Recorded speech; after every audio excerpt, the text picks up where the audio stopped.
الله مخلصا له الدين. عليكم ورحمة الله وبركاته.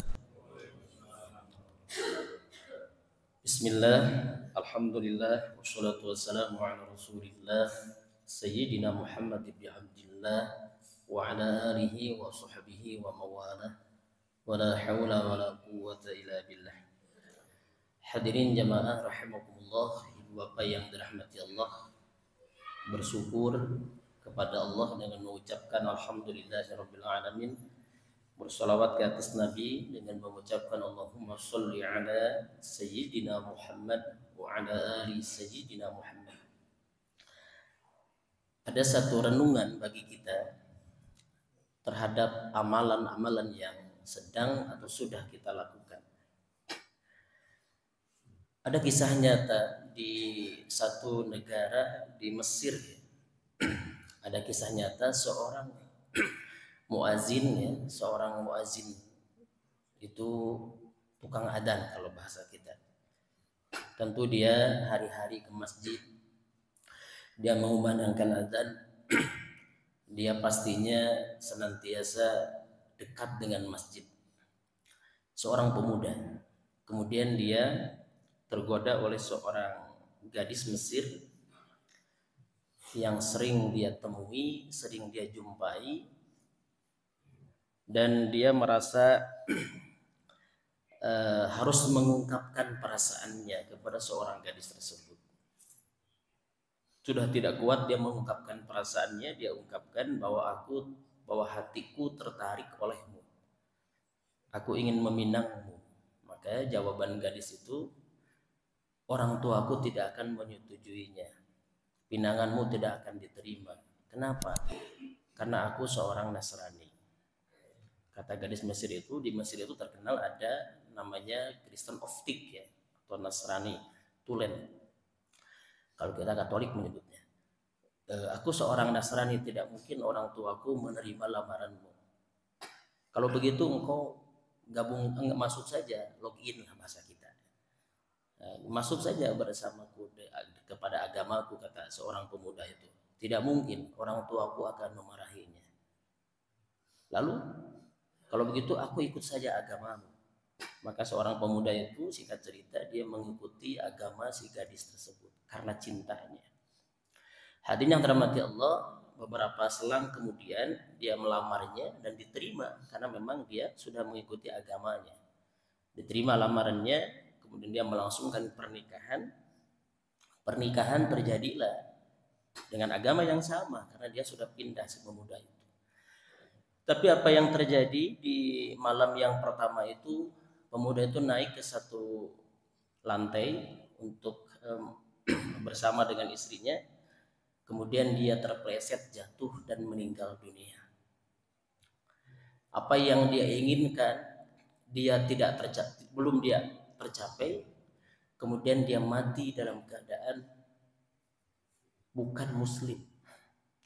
Dia mati dalam keadaan bukan seorang muslim. Apa pelajaran yang dapat kita ambil dari kisah nyata ini? Hadirin yang dirahmati Allah, Allah Subhanahu wa taala mengajarkan kepada kita terhadap amalan-amalan yang sedang atau sudah kita lakukan, sehebat apapun amalan kita. Kita ahli ibadah misalkan, kita ahli berkali-kali melaksanakan ibadah-ibadah besar misalkan, umroh, haji, berbagi, apapun bentuk ibadahnya.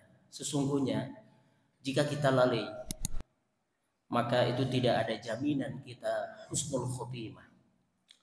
Jika kita lalai dan terlalu membanggakan ibadah kita. Sebab Allah mengajarkan dalam surah Ali Imran ayat ke-8. Surah Ali Imran, bukan Al-Imran ya. Ali Imran ayat ke-8. Allah Subhanahu wa taala berfirman mengajarkan kita satu doa. Seringlah perbanyak doa ini terutama di bulan Ramadan. Rabbana la tuzigh qulubana ba'da idh hadaitana wa hab lana min ladunka rahmatan innaka antal wahhab. Perbanyak doa itu. Sekali lagi, Rabbana, wahai Tuhan kami, wahai Tuhanku, wahai Allah, La tuzigh qulubana, jangan kau palingkan hatiku setelah aku beriman, setelah aku Islam. Ba'da iz hadaitana, setelah engkau berikan hidayah dengan keimanan. Jangan kau palingkan hatiku setelah engkau berikan hidayah Islam kepadaku. La tuzigh qulubana ba'da iz hadaitana. Wahab lana, anugerahkan kami, anugerahkan aku, min ladunka rahmatan, rahmat dari sisimu. Min ladunka, dari sisimu. Rahmatan, rahmat. Innaka antal wahhab, sesungguhnya engkau adalah zat yang maha pemberi, al-wahhab, memberi anugerah. Itu doa yang diajarkan Allah, disampaikan oleh baginda Nabi Muhammad SAW untuk kita sebagai umatnya, kita sebagai hamba Allah, bahwa kita fala tuzakku, jangan merasa diri kita sudah aman, sudah tenang. Kalau kita lalai, disebutkan dalam sebuah hadis, ya, dalil yang kedua, Rasulullah SAW bersabda, innamal a'malu bikhawatimiha, sesungguhnya amal itu hanyalah diukur akhirnya, bikhawatimiha, akhirnya. Bukan siapa kita sekarang, bukan apa kita dulu, tetapi akhir kehidupan kita akan seperti apa.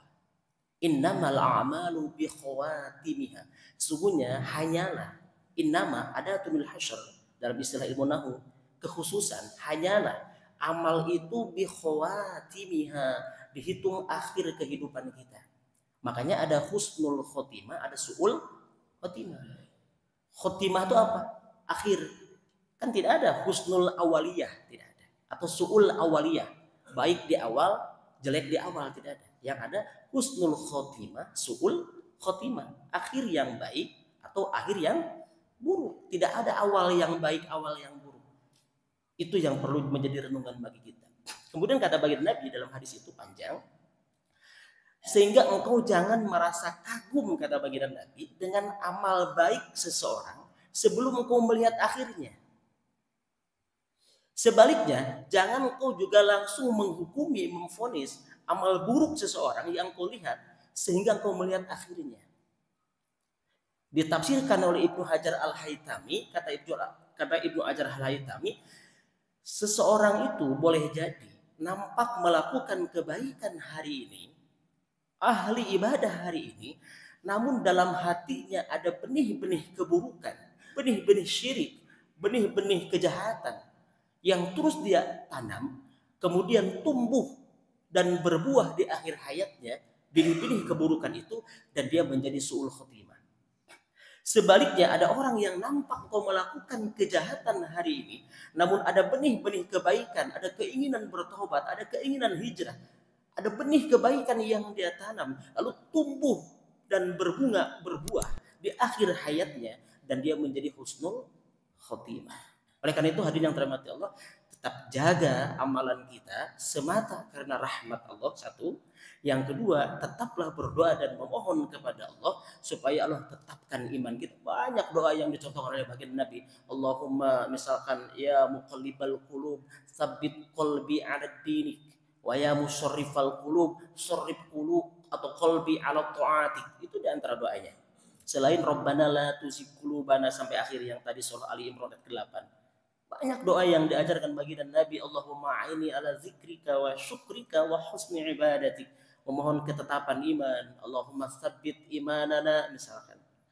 Ya Allah, tetapkan iman kami dan kemudian istiqomahkan dalam beramal soleh dan lain sebagainya. Ini memberikan petunjuk bahwa amalan kebaikan apapun yang sedang dan sudah kita lakukan, jangan lalai, jangan merasa bangga. Fala tuzakku anfusakum, jangan merasa diri paling bersih, paling suci sebelum kita melihat akhirnya. Sebab kalau kita lalai, kita terpeleset, maka tidak dipegang sampai akhir. Akhir itulah final kita. Semoga Allah tetapkan hati kita, jiwa kita senantiasa istiqomah dalam kebaikan dan wafat dalam husnul khotimah. Dan kita berlindung kepada Allah dari su'ul khotimah. Na'udzubillahi min dzalik. Amin ya Allah ya rabbal alamin. Subhanakallahumma wa bihamdika asyhadu an la ilaha illa anta astaghfiruka wa atubu ilaik. Rabbana atina fid dunya hasanah wa fil akhirati hasanah wa qina adzabannar. Walhamdulillahi rabbil alamin. Akhirul kalam. Wassalamualaikum warahmatullahi wabarakatuh.